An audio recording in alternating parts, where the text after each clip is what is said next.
Shalom Bapak Ibu Saudara yang dikasihi oleh Tuhan, selamat pagi. Bersyukur hari ini kita berjumpa kembali dalam program Renungan Keluarga Kristen. Sungguh semuanya karena kebaikan dan pertolongan Tuhan. Mari kita bersama bersatu di dalam doa sebelum kita merenungkan firman-Nya. Mari kita berdoa. Bapa kami yang ada dalam kerajaan sorga, kami mengucap syukur untuk semua kebaikan Tuhan, semua pertolongan Tuhan dalam hidup kami. Dalam hari-hari kami, Tuhan sudah menyertai kami dalam pelayanan, dalam aktivitas apapun yang kami sudah kerjakan. Terima kasih banyak. Dan kami bersyukur kami ditolong Tuhan melewati waktu-waktu istirahat kami. Terima kasih Tuhan. Untuk menjalani hari ini kami membutuhkan firman-Mu, pimpinlah kami, teguhkan kami, berkati kami, dan berikan hikmat-Mu untuk hamba-Mu ini. Bapak, Ibu, dan saudara-saudara, kami akan memberikan diri kami untuk dipimpin, dituntun, dibimbing oleh Tuhan. Berkatilah kami dengan firman-Mu demi nama Tuhan Yesus Kristus Allah kami yang hidup, kami berdoa. Amin. Bapak, Ibu, Saudara yang dikasihi oleh Tuhan, hari ini kita akan bersama-sama merenungkan bagian firman Tuhan dari Yesaya pasal 42 ayat 14 sampai 17. Yesaya 42 ayat 14 sampai 17. Bapak Ibu bisa memperhatikan dalam Alkitabnya, mengikuti saya membacanya. Mari, Yesaya 42 ayat 14 sampai 17, demikianlah sabda Tuhan. Aku membisu dari sejak dahulu kala. Aku berdiam diri, aku menahan hatiku. Sekarang aku mau mengerang seperti perempuan yang melahirkan. Aku mau mengah-mengah dan megap-megap. Aku mau membuat tandus gunung-gunung dan bukit-bukit, dan mau membuat layu segala tumbuh-tumbuhannya. Aku mau membuat sungai-sungai menjadi tanah kering, dan mau membuat kering telaga-telaga.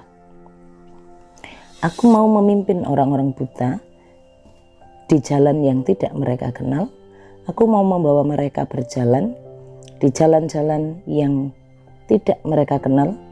Aku mau membuat kegelapan yang di depan mereka menjadi terang, dan tanah yang berkeluk-keluk menjadi tanah yang rata. Itulah hal-hal yang hendak kulakukan kepada mereka, yang pasti akan kulaksanakan.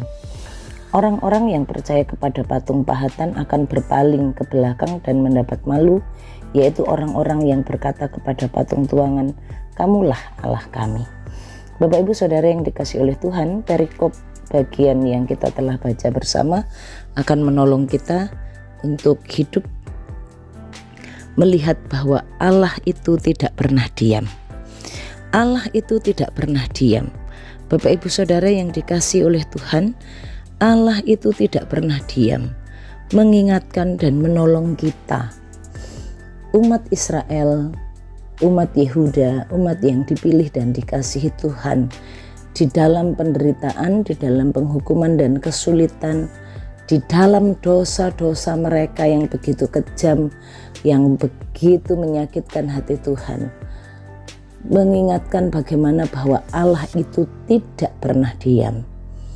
Dalam ayat yang ke-14 itu mau menjelaskan bagaimana kalau sepertinya di dalam penghukuman, di dalam pendisiplinan, di dalam pembuangan, di dalam kesulitan-kesulitan yang mereka alami di negeri Babel, persoalan-persoalan yang mereka alami, penderitaan-penderitaan yang mereka alami, itu bukan Allah diam, tidak peduli dengan mereka.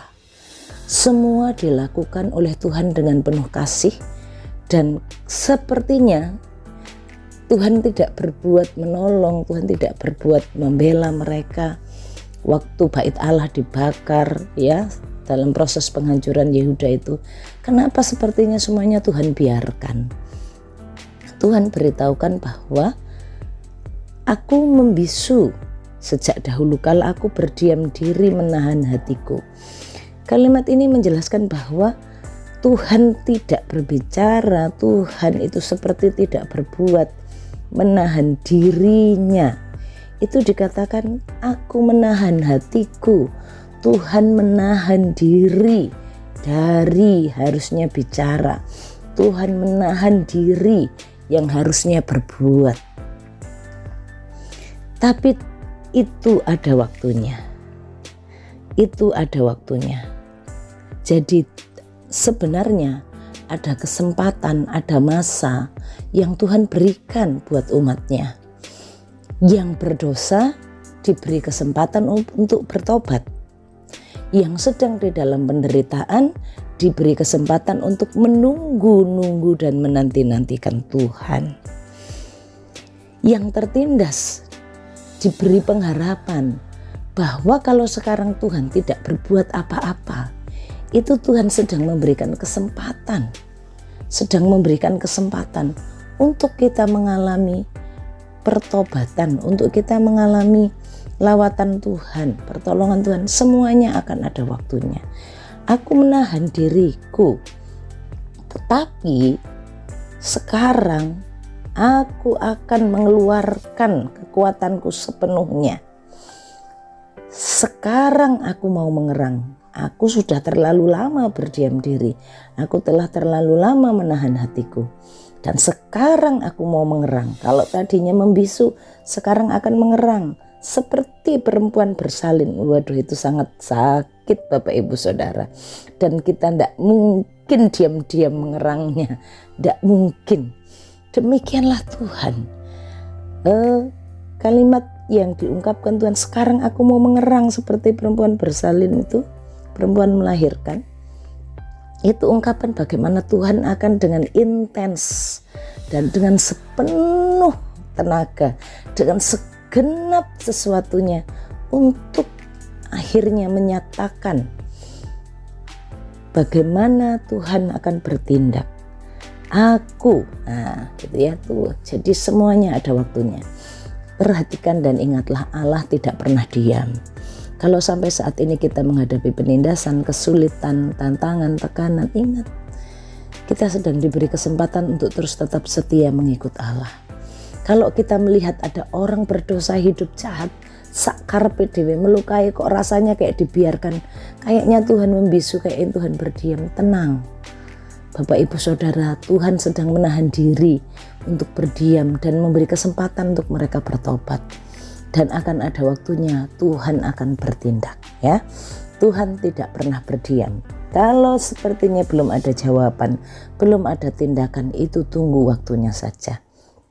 Allah tidak pernah diam.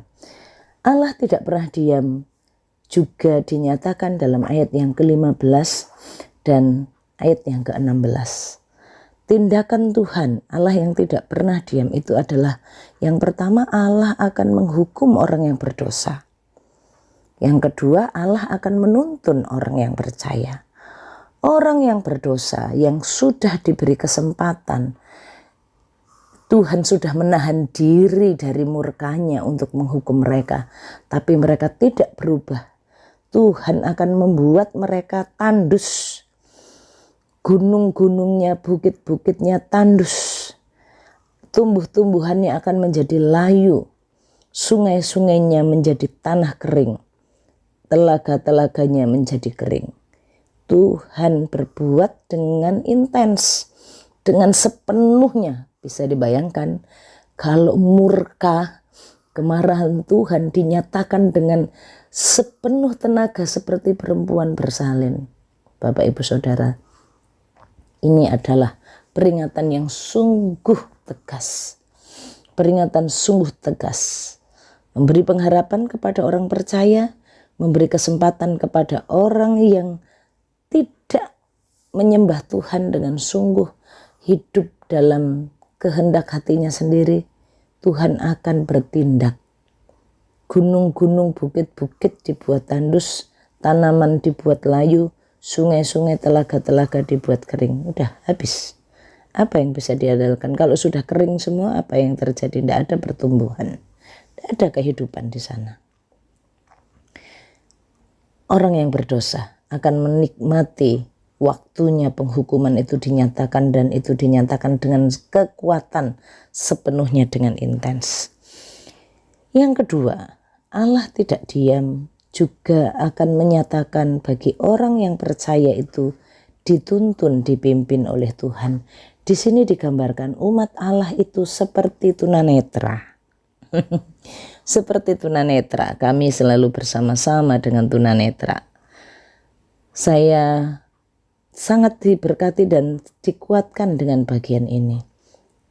Tuhan berkata begini, aku mau memimpin orang-orang buta di jalan yang tidak mereka kenal. Bapak Ibu Saudara, tunanetra itu bisa beraktivitas dengan baik di tempat-tempat di mana mereka sudah melakukan orientasi, mengenali tempat-tempatnya. Ya, seperti Pak Dewa suami saya itu kalau di rumah ya segala sesuatu dikerjakan sendiri karena sudah tahu. Bahkan kalau mati lampu saya yang tanya kepada Pak Dewa, tolong carikan korek, karena Pak Dewa yang sudah biasa berjalan dalam kegelapan itu tahu di mana koreknya. Tapi kalau di tempat yang baru, di tempat yang tidak dikenal, belum pernah orientasi, nggak mengerti, nggak akan ngerti sepatunya tadi ditaruh di mana, enggak tahu. Misalnya masuk ke rumah orang baru kita akan pelayanan, enggak tahu di mana tadi, pasti akan minta tolong ya. Jadi tunanetra di tempat yang mereka kenal sudah terbiasa dan bisa melakukan apa saja. Bisa masak, bisa goreng tahu tempe, bisa, karena itu rumahnya, dapur yang dia sudah kenal. Tapi kalau di tempat yang tidak dikenal, tunanetra tidak bisa berbuat apa-apa. Semuanya butuh bantuan, karena untuk mengenali tempat-tempatnya, mencari sesuatu itu tidak bisa. Tapi Tuhan bilang begini, di tempat yang tidak mereka kenal, orang buta itu akan kutuntun. Jalan yang gelap itu, jalan yang tidak mereka kenal akan aku buat menjadi terang. Kalau tanahnya berkeluk-keluk, akan dibuat rata oleh Tuhan. Dan Tuhan akan melakukannya dan pasti akan dilaksanakan. Bapak Ibu Saudara yang dikasihi oleh Tuhan, ini sebenarnya sebuah pengharapan yang luar biasa yang Tuhan akan nyatakan. Apa yang kita tidak pahami, apa yang kita tidak mengerti dalam situasi yang buntu, kita tidak ngerti apa-apa, Tuhan yang akan menuntun jalan-jalan hidup kita. Kalau ada jalan yang berkeluk-keluk, Tuhan ratakan. Kalau jalan itu gelap, akan dibuat seperti terang. Dan Tuhan hendak melakukannya dan pasti melakukannya. Bapak Ibu Saudara yang dikasihi oleh Tuhan, tetapi orang yang mengandalkan berhalanya, bisa hartanya, bisa status sosialnya, bisa gadgetnya, bisa apa saja, dia dikatakan akan mendapat malu. Orang yang merasa tidak butuh Tuhan akan berpaling, akan menghadap ke belakang, malu. Tapi orang yang menanti-nantikan Tuhan akan dituntunnya, akan ditemaninya, akan dibisikin sama Tuhan ya. Kalau tunanetra itu dituntun sambil dibisikin. Ada tangga di depan, naikkan kaki sedikit. Oh, di depan turunan, dia akan siap-siap untuk menurunkan kakinya.